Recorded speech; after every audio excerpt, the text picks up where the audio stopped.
15장 20절부터 하도록 하겠습니다. 지금 이제 15, 16, 17, 18, 19까지는 이 지명이 대단히 많이 나와요. 아마 여러분들 가운데 이거를 다 읽어본 분은 많지 않을 거예요. 하나하나씩. 그렇기 때문에 제가 지명에 관해서 간단하게 설명할 때 그 옆에 이렇게 쓰셔도 되고 이렇게 줄을 쳐셔도 되고 그렇습니다. 그래서 막연하게 지명 소리만 들으면 좀 지루한 감이 있어요. 20절부터 읽도록 하겠습니다. 유다 자손의 지파가 그 족속대로 얻은 유업은 이러하니라. 지금 유다 지파가 어느 지역을 차지해서 이렇게 생활하고 통치하게 되는지를 이제 말씀하고 계시는 것입니다. 지명 하나하나를 세부적으로 하나님께서 이렇게 말씀하시는 거예요. 남으로는 에돔 지경을 향한 유다 자손의 지파의 맨 끝 성읍들은 갑스엘과 에델과 야굴과 키나와 디모나와 아다다와 케데스와 하솔과 이단과 쉿과 텔렘과 베알롯과 하솔과 하다타와 크레옅과 헤스론 곧 하솔과 아맘과 세마와 몰라다와 하살가다와 헤스몬과 벳팔렛과 하살수알과 부엘세베와 비스요데아와 바알라와 이임과 아셈과 엘톨락과 케실과 호르마와 시글락과 맘만나와 산산나와 르바옷과 실힘과 아인과 림몬이니 모든 29 성읍과 그 촌락들이요. 이렇게 얘기했습니다. 하나하나 이렇게 됐죠. 자, 유다 지파가 받은 유업에 포함된 성읍들은 63절까지, 여기 63절까지 모두 나열된 그러한 목록인 것입니다. 성경에서 성읍들을 이렇게 모두 나열하신 건 이유가 있죠. 그 이유는 지금 여러분들이 신실한 그리스도인의 삶을 살 때, 또 신실하게 주님을 섬길 때, 그러니까 왜곡되지 않고 가식적이지 않는 그러한 신실하게 주님을 섬길 것으로 인해서 여러분들이 천년왕국에서 성읍들을 다스리게 된다는 것입니다. 여러분에게 통치권을 주셔서 이제 다스리게 하신다는 얘기죠. 누가복음 19장 11절로 27절에 보면 문화의 비유가 나오죠. 예, 문화. 영어로 파운드예요. 파운드는 영국 돈이죠. 파운드. 근데 보통 이제 이스라엘은 달란트요. 탈렌 이렇게 얘기하는데 이제 여기서는 문화예요. 그래서 이방인들 구원받은 그리스도인들이 차지할 성읍에 관한 내용을 말씀하시죠. 다 10명에게 한 문화씩 줬는데 한 문화 받은 사람은 10문화를 벌고 한 문화로, 또 한 문화 받은 사람은 어떤 사람은 5문화를 벌었고, 또 어떤 사람은 한 문화 받았는데 그것을 손수건에 싸서 간직한 사람이죠. 그래서 10문화 받은 사람은 10성읍을 다스려라. 그리고 5문화 받은 사람도 5성읍을 다스려. 성읍이 뭐예요? 도시죠, 도시, 시티. 자, 그래가지고 또 한 문화 받은 사람은 그것을 뺏어서 내가 너한테 차라리 주느니 은행에 맡기면 이자라도 받았을 텐데 내놔라. 그래가지고 10문화 번 사람에게 주죠. 이런 내용이 나옵니다. 이것은 바로 그리스도인이 하나님께서 주 예수 그리스도께서 우리에게 동일한 은사, 또 각자 약간 다르지만 모든 사람에게 은사를 주시고 이제 하늘로 승천하셨는데 재림하실 때 그것에 관해서 계산하신다. 계산. 이렇게 이제 얼마나 벌었는지를 이렇게 여러분하고 그리스도의 심판석에서 말씀하실 것입니다. 그래서 여러분이 현재 주님을 정말로 마음으로 신실하게 섬기고 계시다면 여러분들은 천년왕국에서 다스릴 수가 있는 것입니다. 다스릴 수가 있는 것이에요. 그래서 지금 여기 여러분 그런 거 생각해 보세요. 나는 만약에 천년왕국에서 어디를 주님께서 땅을 주셔서 다스릴 수 있을 것인가, 이런 거 한번 생각해 보세요. 잘 모르겠지만 혹시 우리 강성월 자매님은 중국에서 오셨으니까 동북 삼성 어느 지역을 주시지 않을까 이런 생각을 하는 거예요. 동북 삼성하면 엄청나게 우리나라보다 땅이 더 넓어요. 땅이 더 넓어. 또 다른 형제님도 마찬가지고, 이제 주님께서 전부 천년왕국에서 그 산 같은 거, 바다 이런 것들을 산을 허물어뜨리고 바다를 메우고 이래가지고 넓어진 땅에 통치할 수 있는 지역을 할당해 주실 것입니다. 이것은 실제란 말이죠. 근데 수많은 사람들이 이것을 그냥 어떤 영적으로 이렇게 해석을 하는 것입니다. 지금 제가 읽은 성읍들은 사해아래에 있는 에돔과 마땅은 그러한 최남단 성읍들입니다. 여기 23절에 보면요, 카데스가 있죠. 카데스. 이거 줄쳐놓으시 카데스. 이건 카데스 바네아의 줄임말이죠. 카데스 바네아. 잘 아시죠? 바위에서 물 나게 한데. 그 다음에 이제 하솔 23절에 하솔이 있는데 25절에도 보면 하솔이 나오고 헤스론 곧 하솔. 세 개라고 해죠. 세 개 성읍이 있습니다. 그뿐만 아니에요. 하솔이라는 데는 저기 북쪽에 납달리에도, 여기는 안 나왔지만 납달리에도 하솔이 있어요. 북쪽에도. 그래서 이런 동일한 지역 명칭들이 있기 때문에 우리가 잘 보지 않으면 오해할 수 있는 가능성이 많이 있다. 이건 이제 그럼 주님께서 왜 이렇게 하신 것인가? 성경 비평가들이 있죠. 성경이 틀렸다고 하고 막 이렇게 고치고 그런 사람들. 이런 사람들에게 혼란을 주시기 위해서 주님께서 이렇게 하신다는 것이죠. 또 여기 28절에 보세요. 거기 보면 부엘세바가 나오죠. 부엘세바 최남단 성읍입니다. 여기는 최남단 성읍. 또 31절에 보면 시글락이 나오죠. 이 시글락은 다윗 시대 필리스타인들의 지배했던 성읍이에요, 원래. 그런데 사울이 다윗을 죽이려고 하니까 도망갔을 때 가드 왕한테 도망가잖아요. 그때 가드 왕이 다윗에게 준 성읍이 바로 이 시클락입니다. 시클락. 그 다음에 25절 보세요. 25절 보시면 여기 크리옷 나오지. 크리옷은 두 개가 있어요. 유다 땅에 크리옷이라는 게 있고 모압에 또 크리옷이 있어요. 크리옷. 그런데 유다 이스카리옷은 바로 이 모압 출신이죠. 모압. 그래서 유다 이스카리옷 하면 크리옷 사람 유다, 이것을 얘기하는 거예요. 유다 이스카리옷. 원래 유다인데 다른 유다하고 혼돈될까봐 유다 이스카리옷, 크리옷 사람 유다라는 뜻에서 유다 이스카리옷 이렇게 얘기한 것이죠. 예수님 제자들 거기가 갈릴리 출신인데 이 유다 이스카리옷만 모압 출신이에요. 모압 출신입니다. 모압의 크리옷.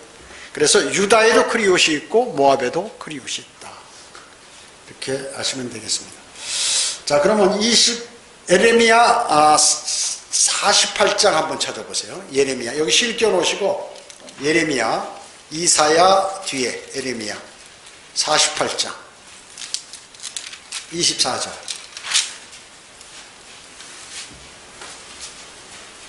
예레미야 48장 24절.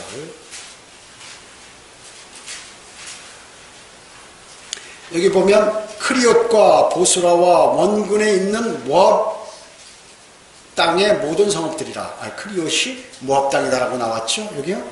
예, 모압의 뿔이 잘렸고 그의 팔이 부러졌도다 주가 말하노라. 유다 이스카리옷이 모압 출신이죠. 어떻게 뿔이 잘려버렸어요. 예. 여기 작은 뿔, 다니엘 7장과 8장에 보면 작은 뿔이 나오죠. 적그리스도, 멸망의 아들. 모압의 뿔이 잘렸다는 것은 바로 적그리스도를 지금 얘기하는 것이죠.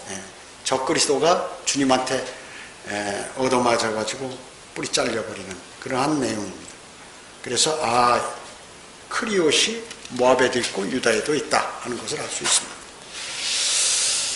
다시 여호수아 15장 33절로 가세요. 33절로.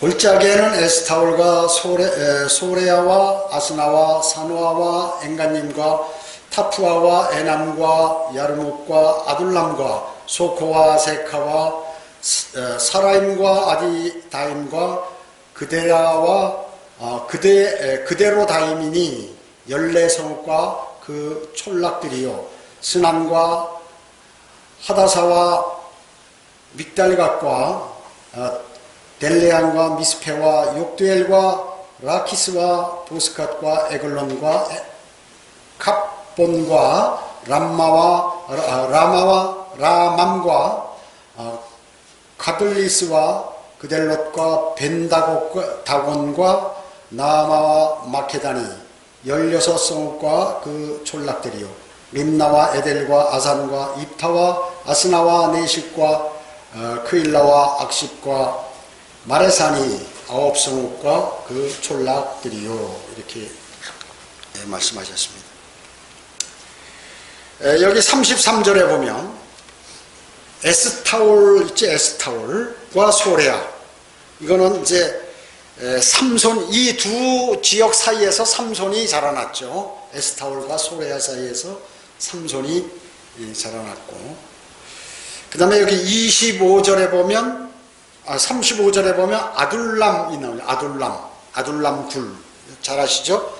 다윗이 사울로부터 도망가가지고 이 아둘람 굴에 그를 따르는 400명과 함께 이렇게 그 굴 속에 숨었던 곳, 그 아둘람입니다. 그래서 아둘람 굴에 숨었죠. 또 아둘람은 미카서 1장 15절에 재림과 연관된 그러한 장소이기도 하는 것입니다. 자, 여러분 보면은 여기 20절에서 32절에 보면 여기 29성읍과 그 촌락들이요 하는데 이렇게 29성읍이라고 나와요. 근데 하나하나 세보면 38성읍이야. 그럼 이 성경이 틀렸나? 이렇게 얘기하는데 그렇지 않다고 얘기죠. 또 여기 두 번째 그룹 여기 36절에 보면 14성읍이라고 나오는데 쉬어보면 15개 성읍이에요. 왜냐하면 시므온과 유다가 이렇게 함께 겹쳐져 있는 거예요. 시므온과 여러분 그 뒤에 19장 9절 한번 봐보세요. 왜냐하면 시몬이 유다 지파에 섞여서 살았기 때문에 일부 여호수아 19장 9절에 보면 시므온 자손의 유업은 유다 자손의 분깃에서 취하였으니 그죠? 이는 유다 자손의 몫이 그들에게 너무 많음이더라. 그러므로 시므온 자손이 유다 지파의 유업 안에서 그들의 유업을 얻으니라. 그래서 시므온 지파 그 유업, 땅, 도시, 성읍 그걸 빼고 숫자를 세니까 실제는 38인데 29성읍이라고 이렇게 말씀하신 거고 15성읍 15성읍인데 14성읍이라고 이렇게 말씀하신 거예요. 그걸 아셔야 되는 거예요. 이렇게 그래서 저도 이걸 잘 처음에 모르는 상태에서 쉬어보니까 아무래도 34이야. 여러 번 쉬어봤어요. 근데 나중에 뒤에 있는데 보니까 그렇구나 하는 것을 알게 됐죠.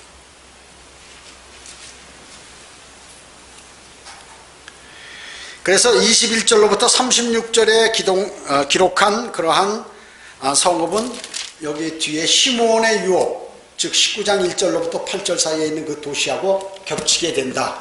일부가 똑같이 맞는 게 아니라 일부가 겹치게 된다는 것을 알 수가 있는 것입니다. 그 다음에 이제 여기 38절에 보면 미스페가 나오죠. 미스페. 이 미스페는 앞에 있는 11장 3절에 나온 미스페가 아니라 유다 남쪽에 있는 성읍 미스페를 얘기하는 것입니다. 그 다음에 이제 38절에 보면 욕두엘이라고 나와요. 욕두엘. 이것은 하나님께서 정복하신 그런 의미예요. 하나님께서 정복하신. 그리고 이제 38절에 욕두엘이 나오고요. 그래서 여러분 열왕기하 여기다 시월 껴놓고 열왕기하 14장 7절 찾아보세요. 그 뒤에 사무엘 상하 역대상하 열왕기하 14장 열왕기하 14장 7절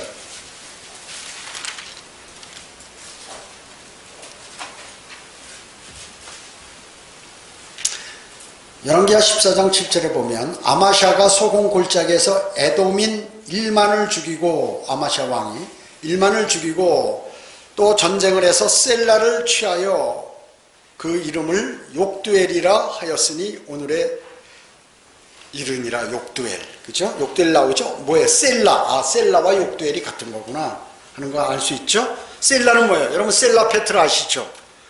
바위 성읍. 지금 이스라엘에 가면 관광지죠. 나바티아 공화국. 좁은 골목으로 들어가면 빨간 바위로 돼가지고 옛날 바위 성읍들이 있는데 이제 그 셀라 페트라 지역, 그 나바티아 공화국 자리로 이제 대환란 때 유대인들이 글로 피신하는 거예요. 피신해서 주님의 재림 직전까지 그곳에서 이제 숨어 있는 거죠, 유대인들이. 왜? 적그리스도가 유대인들을 잡아 죽이니까. 잡아 죽이니까. 드라큘라 같이, 흡혈귀 같이 피를 마시죠. 사람의 목을 쳐가지고 그 피를 사탄의 제단에다 뿌리고 이렇게 하는 제사를 적그리스도가 하거든요. 그래서 전부 그 대환란 때는 이 목을 치는 거예요. 그래가지고 그 피를 취하기 위해서. 여러분, 외부에서 오는 적그리스도의 군사들이 뭐 이렇게 피를 취하는 거, 피를 취하는 거. 그 목을 베가지고. 그래서 다 거기에서 따가지고 드라큘라가 서양 영화 사람 물 때 어디 물어요? 목을 물지요. 목을 피 빨아먹잖아요.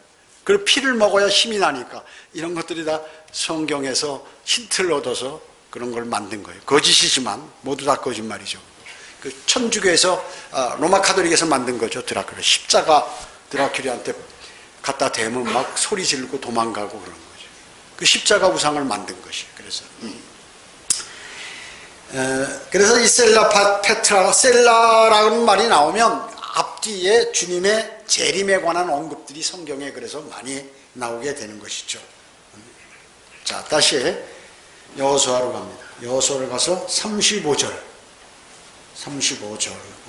람으로, 35절에 람으로, 39절에 라키스, 또 39절에 에클론, 그 다음에 41절에 메케다. 이 무슨 내용이죠? 예. 여호수아 10장에 보면 아모리의 5 왕들이 있죠. 그 군주들이 5 왕이 거기다 이제 헤브론 왕하고 예루살렘 왕이 더 포함돼서 이 마케데 굴에 여호수아에게 패해가지고 도망가죠. 숨어 있죠. 그리고 전쟁을 다 마치고 여호수아가 돌아와서 그 바위 문을 열고 그 5 왕을 다 끌어내라 해서 다 아주 완전히 다 죽여서 매달아 버리죠. 이런 내용들입니다. 다 관계되는 그러한 지역이에요. 아모리 5 왕의 전투와 관련된 성읍들이 여기 있어요. 그때 다 뺏은 것이죠. 또 여기 41절에 보면 벤다곤 나옵니다. 벤다곤. 벤은 뭐예요? 집이란 뜻이에요. 그래서 벤다곤 하면 다곤의 집, 다곤신 있죠? 필리스타인들의 신, 다곤, 물고기 신, 다곤신. 벤다곤 하면 다곤의 집. 여러분, 벳엘 하면, 베델 하면 뭐예요? 엘은 하나님이거든요. 하나님의 집, 베델. 그런 의미죠. 벤다곤. 이런 명칭이 다 이렇게 있습니다. 그래서 명칭을 가지고 그 역사를 알게 되면 전반적인 성경적인 역사도 알 수 있고 일반 지명도 마찬가지예요. 우리 살은 이런 지명들에도 다 그 역사가 있잖아요. 그렇습니다. 그래서 이걸 잘 알면 더 성경을 쉽게 알 수가 있는 것이죠. 다음에 45절 보겠습니다. 45절 에크론과 그 고을과 촌락들이니 에크론으로부터 바다까지 아스돗 곁에 있는 모든 성읍과 그 촌락들이었으며 아스돗과 그 고을들과 촌락들이며 가자와 그 고을들과 촌락들이니 이집트 강과 대해와 그 경계까지더라. 이게 전 무슨 성읍이에요? 필리스티아인들의 성읍이죠. 필리스타인들의 성읍. 이것은 유다 지파의 유업의 일부가 되어버렸죠. 유다 지파 땅이라고 얘기죠. 그런데 이 유다 지파가 그 성읍에 들어가서 이 사람들을 완전히 다 죽이거나 몰아내거나 이렇게 했어야 되는데 하나님께서는 완전히 적들을 몰살시키라고 그랬잖아요. 그런데 일부 살려뒀다고 얘기죠. 하나님 말씀을 무시하고 그렇게 함으로써 이스라엘이 어떻게 했어요? 약 300년 동안 이 필리스타인 때문에 엄청 고통을 당했어요. 오히려 필리스타인에게 점령을 당해가지고 거기에 조공을 바치고 이렇게 한 일도 있었죠. 그래서 약 300년간 갈등을 겪게 됐어요. 그뿐만 아니에요. 지금까지도 그렇죠. 지금도 이스라엘의 문제거리가 되는 게 바로 하나님께서 하신 말씀을 그대로 완벽하게 수행 안 했기 때문에 그래요. 그래서 그리스도인이나 누구나 하나님의 사람들은 말이죠. 하나님께서 말씀하시면 100% 그걸 수행해야지 반만 순종하면 어떻게 됩니까? 나중에 그것이 자기를 공격하게 되고 어렵게 되는 것이에요. 성별하려면 완벽하게 성별해야 되고 또 주님을 사랑하게 되면 온전히 해서 세상을 딱 버려야 되고 이렇게 돼야 되는데 양다리 걸쳐놓으면 나중에 그것이 나를 공격하게 되고 내가 당하게 되고 고통을 당하게 되는 것입니다. 그리고 어려움을 당하게 되는 것입니다. 그래서 필리스타인들이 이스라엘 도시에 지금도 로켓 공격을 하죠. 그러면 필리스타인들이 이스라엘을 공격해서 이스라엘이 그 보복을 같이 하잖아요. 그러면 맨날 그 유엔이라든지 무슨 뭐 유럽연합이라든지 심지어 미국까지 누구를 탓하냐 하면 이스라엘 보고 참아라 이렇게 얘기한다고 얘기죠. 필리스타인한테는 별로예요. 왜냐하면 이게 세상적으로 보면 약자라고 얘기죠. 그렇기 때문에 먼저 팔레스타인들이 피에로가 먼저 로켓 공격을 해도 이스라엘은 반드시 보복하죠. 그러면 자기들 이는 이로 눈은 누로 이는 이로 그것도 완벽하게 같은 공격한 것보다 2-3배 이상 심지어 4배까지 이렇게 갚아주게 되는데 그것을 이 국제사회는 용인하지 않아요. 나중에 이제 어떻게 됩니까? 완벽하게 전 세계가 용인 안 하고 이스라엘 아주 나쁜 놈들이라고 이렇게 생각했기 때문에 적그리스도가 그것을 이용해서 유엔군을 데리고 이스라엘을 공략하는 게 아마겟돈 전쟁이에요. 그게 바로 아마겟돈 전쟁인 것입니다. 그들은 이스라엘을 도와주지 않으면서 늘 이스라엘에게 그런 공격을 당할 때 참아라 이렇게 얘기하는 것입니다. 비성경적이죠. 48절 보겠습니다. 여호수아 15장 48절. 여기 보면 산지는 사밀과 얏길과 소코와 단나와 키라산과 곧 드빌과 아납과 에스트모와 아님과 고센과 홀론과 길론이 11성읍과 그 촌락이요 아람과 두마와 에스안과 야눔과 베타푸아와 아페카와 훔타와 키랴 아르바 곧 헤브론과 시오리니 9성읍과 그 촌락들이요 마온과 칼멜과 십과 유타와 이스라엘과 욕대암과 산호아와 카인과 기브아와 팀나니 10성읍과 그 촌락들이요 엄청 많죠 여기다. 하룰과 벳술과 그돌과 마рат과 베아녹과 엔타콘이니 6성읍과 그 촌락들이요 키리앗바알 곧 키랏 여아림과 랍바니 2성읍과 그 촌락들이라. 광야에서 베다라바와 밑딘과 스카카와 닙산과 소금성읍과 엔케딘이 6성읍과 그 촌락들이다. 여러분 아마 이게 처음 읽죠. 이렇게 하나하나 눈으로 여기고 마음속으로 읽은 거 아마 처음 읽은 분들이 아마 대단히 많을 거예요. 자 여기 보면 유다 지파도 마찬가지로 여기 이제 57절에 보면 57절에 한번 볼까요? 카인 나오고 카인 누구예요? 아담과 이브의 아들 에벨을 죽인 카인. 이와 같이 구약 인물과 같은 사람 이름과 같은 진영도 많이 있죠. 워싱턴 DC 그 미국 초대 대통령 워싱턴을 기념하기 위해서 이렇게 이름 잭슨빌 앤드류 잭슨 대통령을 이렇게 기념하기 위해서 그 도시 이름을 잭슨빌이라고. 링컨 도시도 있죠. 에브라함 링컨.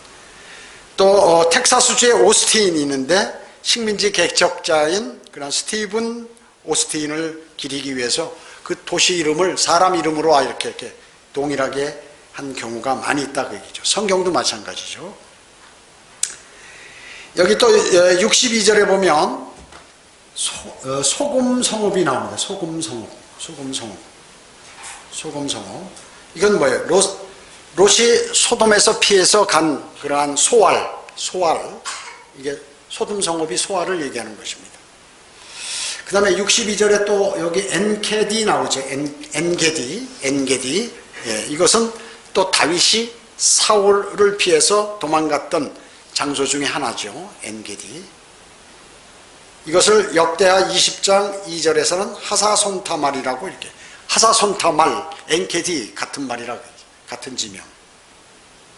좀 복잡한 외국 용어이기 때문에 복잡합니다. 자, 여기 이제 63절에 보면 예루살렘 거민 여부수인에 관하여 말하면 유다 자손이 그들을 쫓아내지 못하였으므로 여부수인이 오늘까지 예루살렘에서 유다 자손과 더불어 거하니라.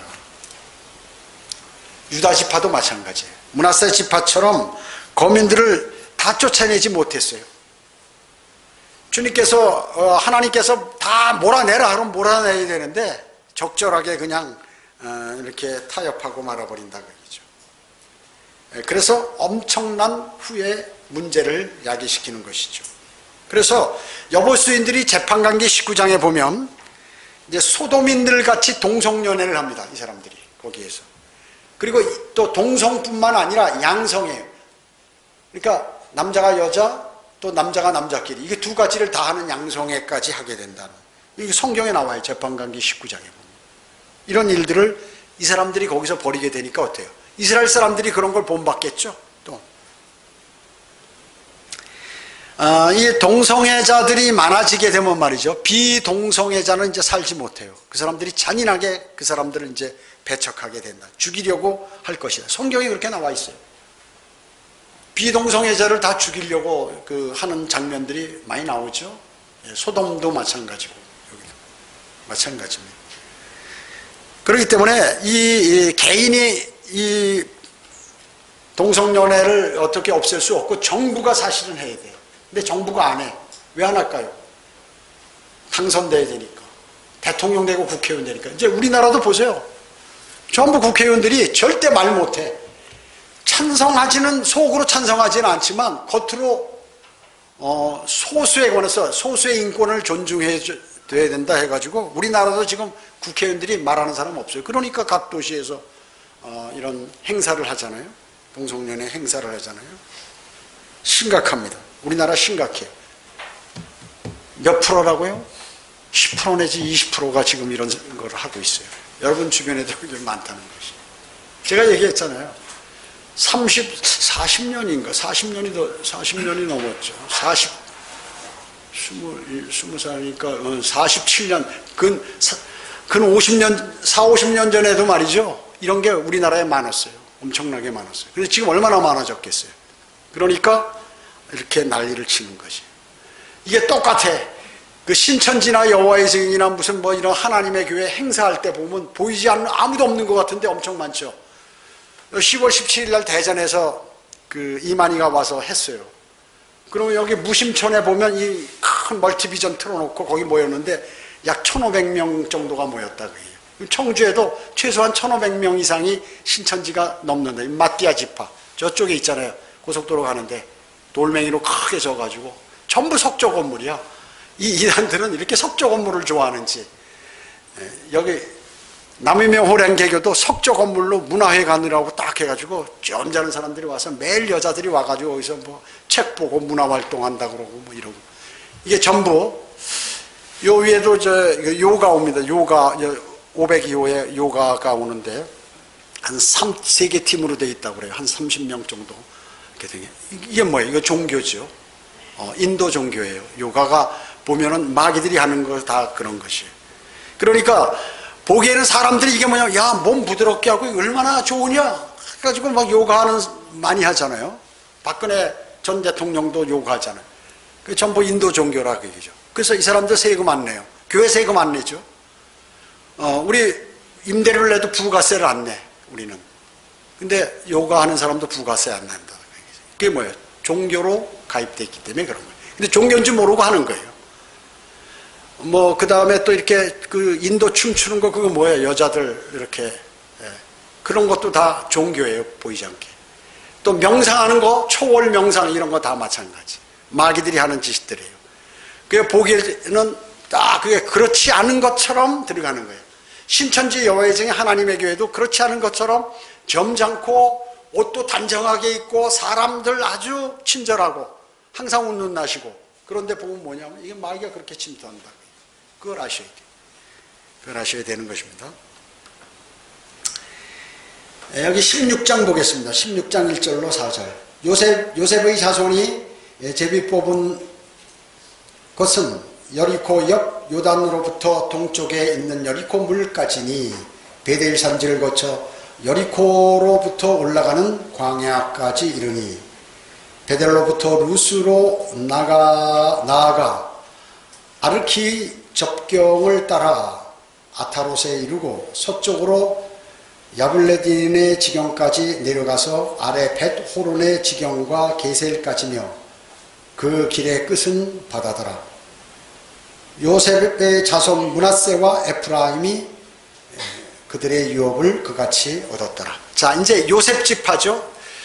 요셉은 장자권을 갖고 있기 때문에 장자는 뭐예요? 두목을 받죠. 그 두 배를 받는 거예요. 그래서 에프라임 지파, 요셉의 아들, 두 아들 에프라임과 므낫세 각각 지파를 이렇게 땅을 할당받아요. 므낫세는 또 요단 동편에도 이렇게 또 있죠. 두 군데, 요단 서편 하나, 동편에 하나 이렇게 얻게 되네. 그래서 그 당시에 누가 가장 막강했어요?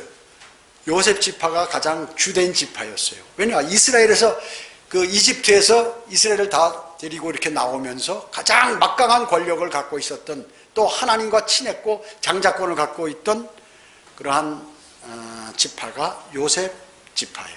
에프라임과 므낫세. 그래서 성경에서 에프라임아, 하나님께서 에프라임아 너는 내 말을 듣지 않는다, 너는 반역했다, 이렇게 하는 게 뭐냐면 이스라엘을 전체를 얘기할 때 에프라임이라는 용어를 사용하기도 한다 그 얘기죠. 그래서 에프라임이 또 장자권을 받게 되죠. 거기에서 작은 아들인데 야곱이 이렇게 축복할 때 손을 바꿔서 이렇게 하지 않습니까? 자, 이런 식으로. 그래서 성경에는 장자가, 실제 장자는 보면 전부 장자권을 제대로 갖지 못하는 것이에요. 대부분 다 그렇잖아요. 그리고 카인이 또 아벨을 죽이고 말이죠. 이런 식으로. 이런 일들이 많이 있다는 것이죠. 자, 여기 보세요.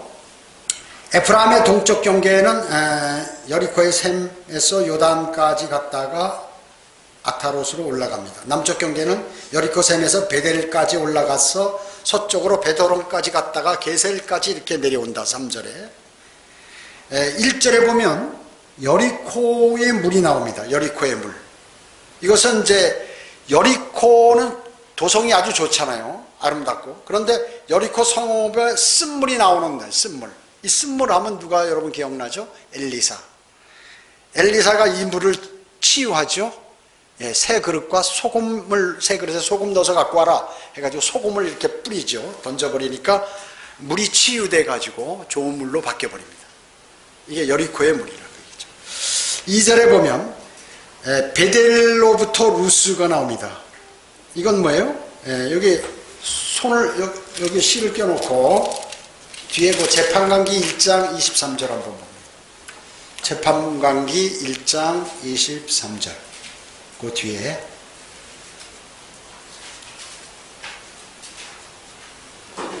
여기 보면 지금 여러분 이게 어딘가 뭔가 막 지금 정신없는 분도 있을 거예요.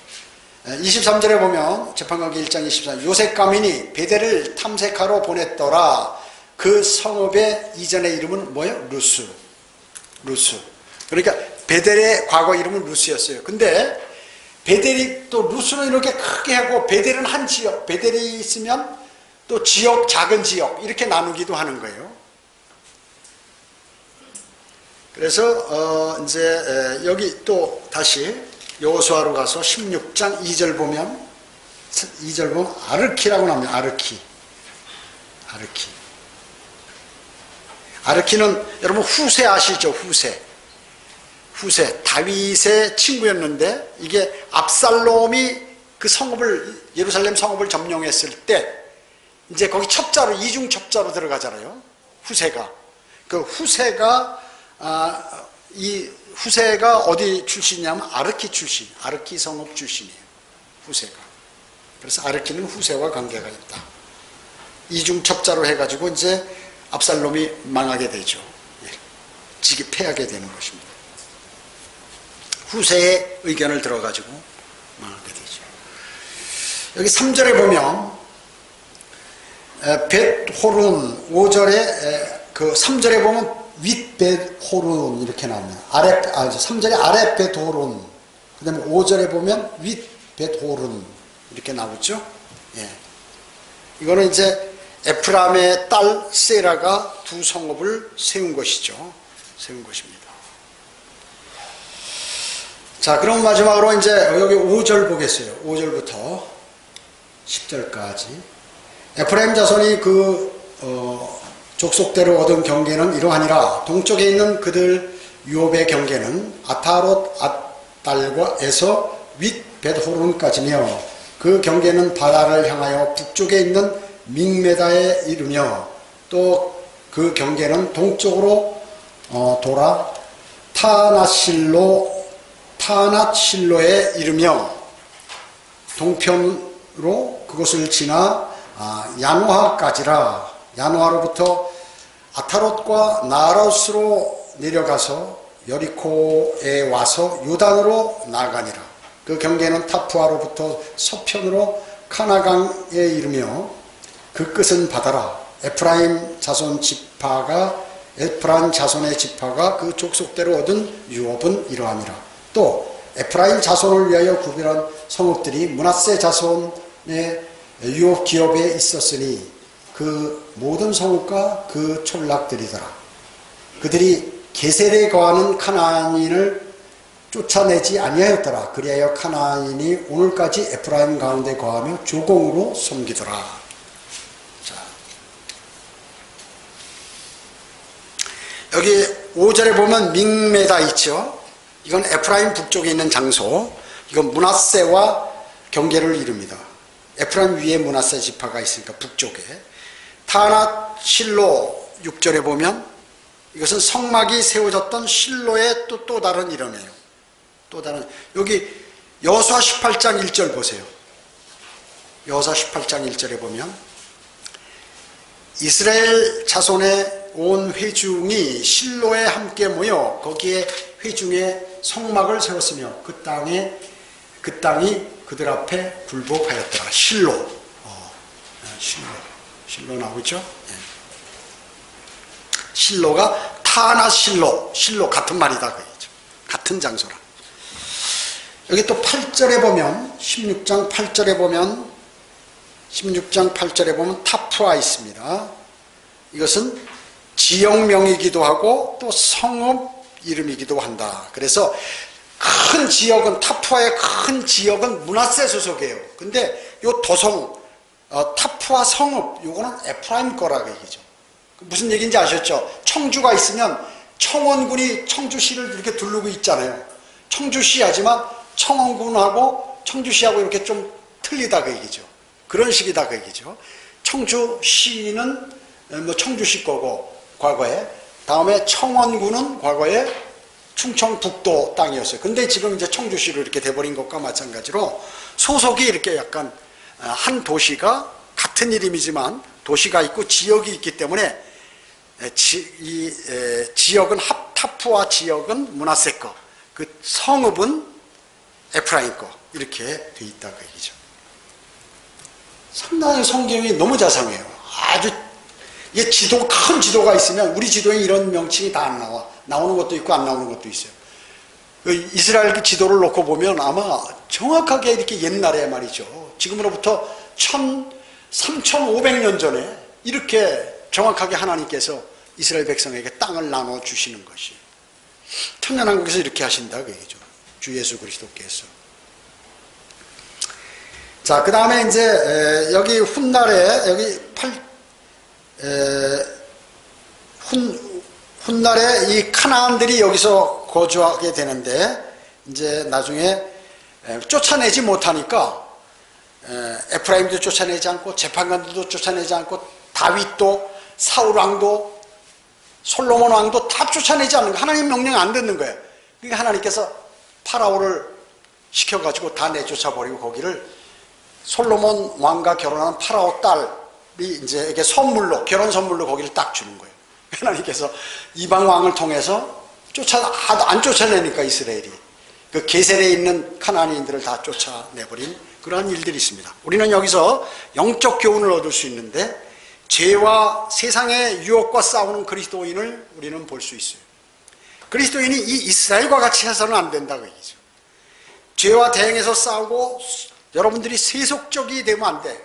완전히 다 몰아내야 된다고 얘기죠. 여러분 가운데서 세상 죄와 세상에게 이 죄와 세상을 여러분들이 지원한다든지 그들에게 편리를 제공한다든지 이러면 안 된다고 얘기죠. 그래서 죄와 세속적인 것이 여러분 삶 가운데 자리 잡지 못하도록 다 몰아내야 된다 하는 것입니다. 성령께서 여러분에게 안에 있는 여러분 삶에 있는 그 우상을 여러분에게 알려줄 때가 있어요. 너의 우상은 뭐다? 그러면 그걸 완전히 몰아내야 돼요. 그게 돈이든 자녀든 부모든 옆에 있는 친구든 아니면 내 하는 일이든 간에 하나님께서 네 우상이 바로 이거다 그러면 그거를 무슨 뭐 관계를 끊을 수 있겠어요? 내 마음에서 끊는 거죠. 그것을 끊을 때 그 문제가 해결이 돼. 근데 만약에 안 끊으면 어떻게 되느냐? 거기에 종이 되는 거예요. 그래서 끌려다녀요. 계속 끌려다녀요. 그리고 자기 믿음도 다 파괴돼버려요. 이렇게 돼버린 거예요. 그렇지 않으면 계속 불쑥불쑥 튀어나와서 여러분을 괴롭히게 되는 것입니다. 내버려 두면 어떻게 되나? 마지막엔 여러분을 그것이 지배하게 됩니다. 그래서 여러분은 끝까지 싸우는 것 외에 다른 방법이 없다. 그래서 그리스도인은 군인들도 용맹하게 전투하는데 그리스도인은 그들보다 위대하신 하나님을 위하여 싸우는 사람들이기 때문에 더 우리의 구원의 대장인 주 예수 그리스도 그분을 바라보고 우리가 그 영적 전쟁을 하면 그분께서 여러분에게 멸류관과 천년왕국의 유업을 반드시 주실 것입니다. 기도드립니다. 전지전능하시고 자비로우신 아버지 하나님 감사를 드립니다. 오늘 이스라엘 땅의 여러 가지 어려운 지명들에 관해서 저희가 이렇게 숙고해 봤습니다. 여기서 우리가 교훈은 우리 가운데 죄와 세상과 관계되는 모든 것들을 단절하지 않으면 그런 것들이 우리를 공격하고 우리를 지배해서 하나님과 또 주 예수 그리스도와 멀어진 삶으로 그리스도 심판석에서 멸류관을 받지 못하고 천년왕국의 유업이 전혀 없음을 우리에게 알려주심을 감사를 드립니다. 오전 예배와 오후 예배 모두를 주님께 의탁드리오며 주 예수 그리스도의 이름으로 기도드립니다. 아멘.